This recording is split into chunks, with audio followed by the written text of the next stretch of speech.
په زابل ولایت کې د خصوصي ښوونیزو مرکزونو د پیاوړتیا لپاره هڅې د زابل د پوهنې ریاست مسؤلین په دې ولایت کې د ښوونیزو مرکزونو فعالیت څخه په هرکلي سره وایي د مرکزونو ځوانانو لپاره د زده کړې ښې زمینې برابرې کړي دي.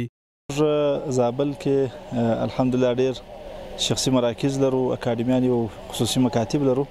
د هغوی څخه نظارتونه کوو وخت پر وخت او د هغوی هغه تعلیمي چارې مو مثبت ارزولې او د دې چارې تر دې وخته ډېر ښې روانې. په همدې حال کې تازه 4 ځوانانو له یو خصوصي ښوونیز مرکز څخه د انګلیسي ژبې، کمپیوټر، دیني او حرفه‌ایي زده کړې برخو کې د فراغت سندونه ترلاسه کړل. ډېر زیات خوشحاله یم چې د انګلیسي او کمپیوټر زده کړې څخه فارغېږم. د اسلامي امارت څخه دا غوښتنه چې شخصي مراکزو ته ډېر زیات توجه وکړي او همدارنګه مکتبونو ته چې مکتبونو کې کتابونه کمښت موجود دی، د کمښت باید پوره شي او د استادانو ډېر کمښت دی. په مکتبونو کې ډېر زیات استادان کم دي، نو باید مکتبونو ته زیات توجه وشي او د شخصي مراکزو په باره کې شخصي مراکز زیات پرمختګ کړی دی. انګلیسي او کمپیوټر د برخو د ډپارټمنټونو زده کوونکي دي چې د انګلیسي په برخه کې یو نیم هغه کسان هم داخل دي چې د تجوید ټولګي خلاص کړي دي ولې فراغت یې نه ده اخیستی.